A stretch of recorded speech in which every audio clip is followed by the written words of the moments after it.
Marx, who said that religion is the opium of the poor.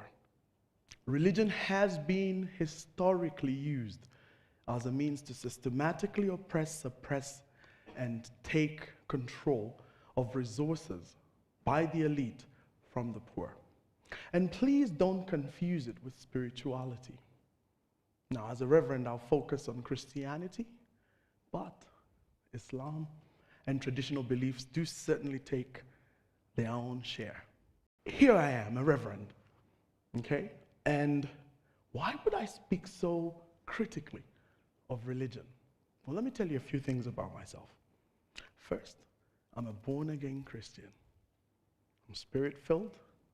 I'm tongue-speaking. I'm charismatic. Evangelical. So that gives you an idea of where I stand. 23 years been saved.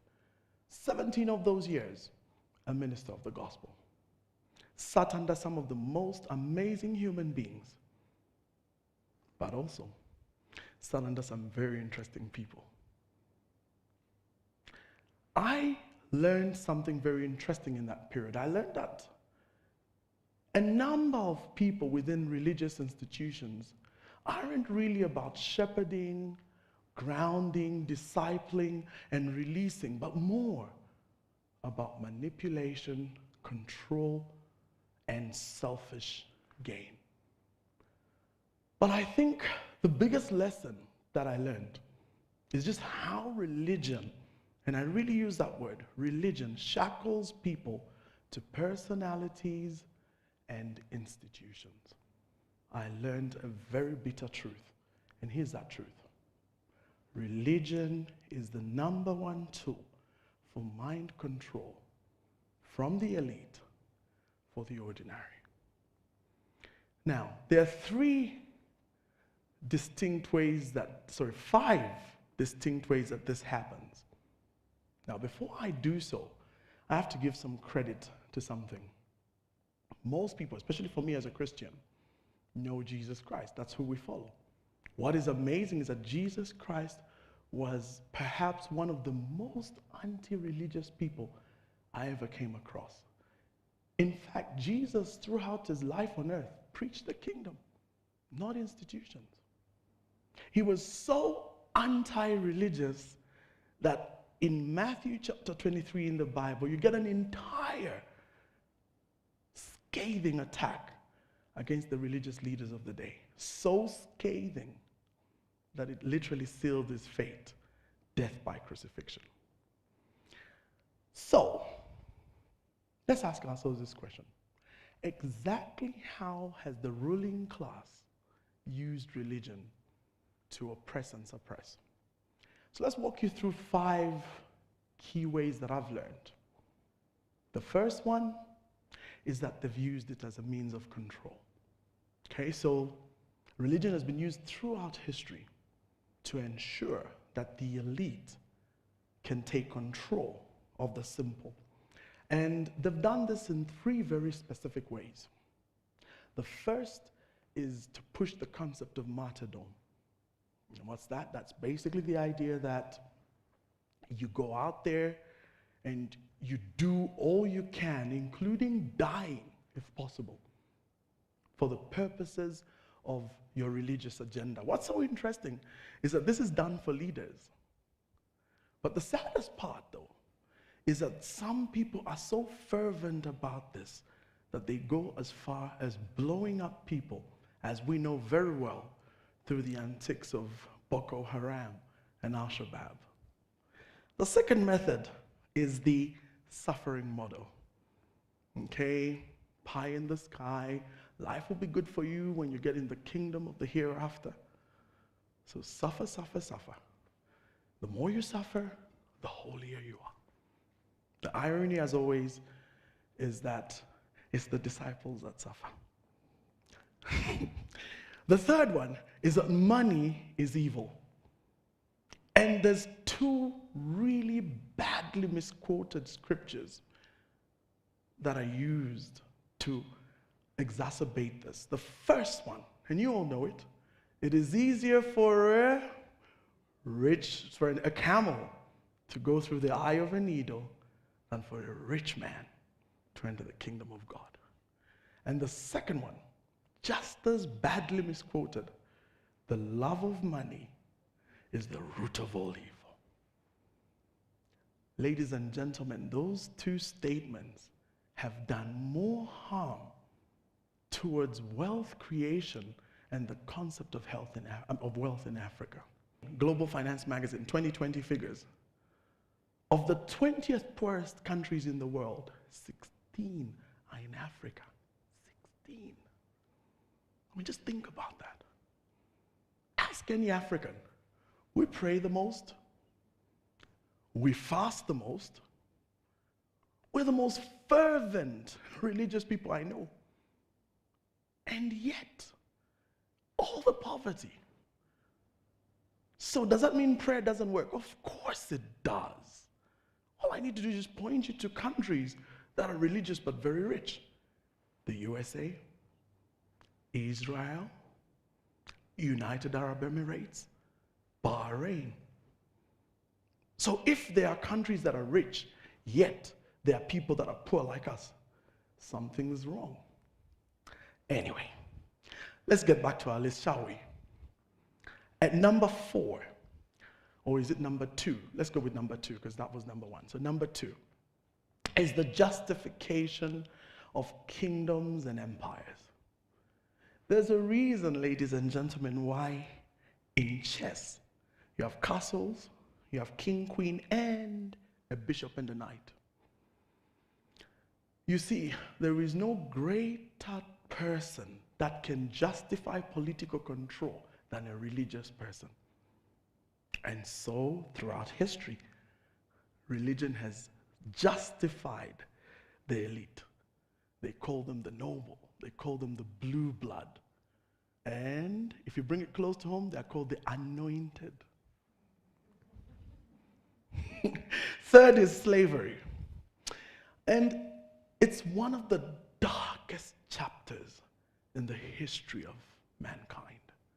I mean, for a period, a group of people came, forced religious Christianity on another group, and then captured and enslaved them, shipped them across the Atlantic as slaves. And to justify all this, they say the Bible justifies this. Slaves. In fact, black people are inferior and white people are superior. And it took centuries before abolitionists and human rights activists came round to fight this revulsive behavior. But that's not before the toll had been done. And here's the big deal. This whole entire scene of slavery set the tone for the fourth factor, colonialism. I'll be honest with every one of us here. Colonialism was the back end of Christianity. See, when the missionaries were sent over, those that sent the missionaries had an agenda. They called it the 3 C's. Civilize, Christianize, commercialize. So, they came over. But here's something very interesting. As they began to do their work, they brought a very powerful meme. An image of a white Jesus. Blonde hair, blue eyes. Man, guy looked just like the missionaries. I mean, and I'll be honest with you, it was powerful, it worked. To make matters worse, they took our names and said, these are pagan, demonic names. You better get Christian names. What's interesting, you all know, is that the Christian names were nothing but English names or French names or Portuguese names. They were really not Christian. As if that wasn't enough, ethnic groups. They divided us by the color of our skin. At the top of the food chain were the whites, and then followed the Indians, and then followed the coloreds, and right at the bottom were the blacks. But you see, the worst was yet to come. which is my fifth point: white supremacy. You know, what is sad is that white supremacy it had its greatest advocate in religious Christianity. It was religious Christianity that pushed the concept and idea that whites are actually supreme and superior to blacks. Truth is that religious Christianity was used as a Trojan horse to hide this very evil seed.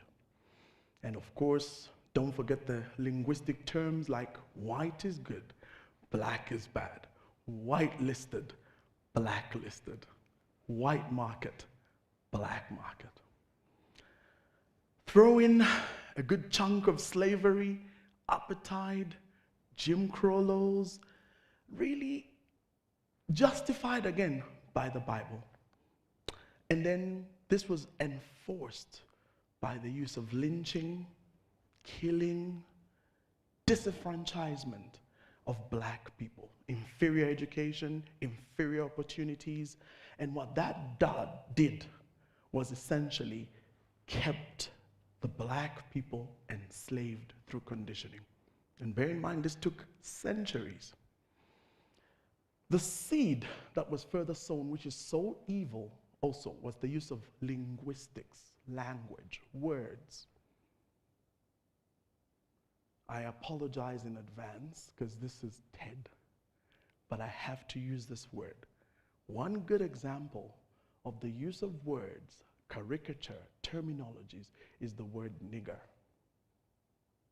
The word nigger and all its related terms was used to further enforce the idea of the inferiority of a black man. You can actually take some time and go visit the Ferry State University Jim Crow Museum of Racist Memorabilia and actually learn for yourself just how harmful it was. The irony, ladies and gentlemen, is that these very terms have become the reality today. And so therefore lies the proof in what I've just said. Blacks actually now believe they're so cursed and so inferior that the only way they can measure up is by looking like the very oppressor that brought them down. And skin bleaching is a good example. Another one is the use of the word muzungu or bazungu or mabwana, which you know mean white man or big boss. And those, by the way, are terms used for fellow blacks that are seen to be progressing. Let me illustrate with a real example. I have a friend of mine who got a very good contract recently, a deal where he was going to distribute a particular product across a chain. And so he put together a deal, prepared some presentation, got all his details, went and pitched. Unfortunately, in spite of meeting all the conditionalities, his deal was turned down. He had some insight. So what did he do? He called his partners in South Africa, who were white, by the way, and had them come over, and then they pitched with him no insight. I think you know what happened. Let's just say that he has the deal now. His deal and his business is everywhere. But here's the part that's really sobering. The people he spoke to and pitched were indigenous African blacks like you and me. Today, we have seen that many Africans are now at a stage, because of all this conditioning I've said, that we're just about to exchange for another new kid on the block, the Chinese. So what are we doing? What's the solution? How do we come out of all this? Well, my solutions are not going to be fun, but this is TED, ideas worth spreading. So number one, we need to unshackle ourselves from the mental chains of religious dogma and mind control, which is really what religion is about. Freedom of the truth must be a substitute. Further, we must stop following rules and regulations, rituals, and get to the liberty of the truth. Furthermore, We must there's so much distance in religious ceremonies and procedures, worsened by mediators with selfish motives. We need to eliminate that distance. We need to get to a place where we know the Creator in person and know the truth in Him. And when that happens, it leads to an epiphany of clarity of purpose and destiny. Listen, it's spirituality centered within. That's the key. Not religiosity centered without, around institutions and people. But here's my big thing. We need a mindset change. And no, it's not just a phrase, because mindset change, paradigm, this is a big thing nowadays. But no. I'm talking about a serious reprogramming. Lastly, we need empowerment. And that empowerment comes from empowering education, something that's really about releasing people into destiny, not keeping them subservient to an institution forever and ever till kingdom come. I'm going to end with this saying that you all know. It says, give a man fish and you feed him for a day. But teach the man to fish and you feed him for a lifetime. But you know something? I want us to be disruptive completely. Forget about teaching the man to fish. Here's the deal.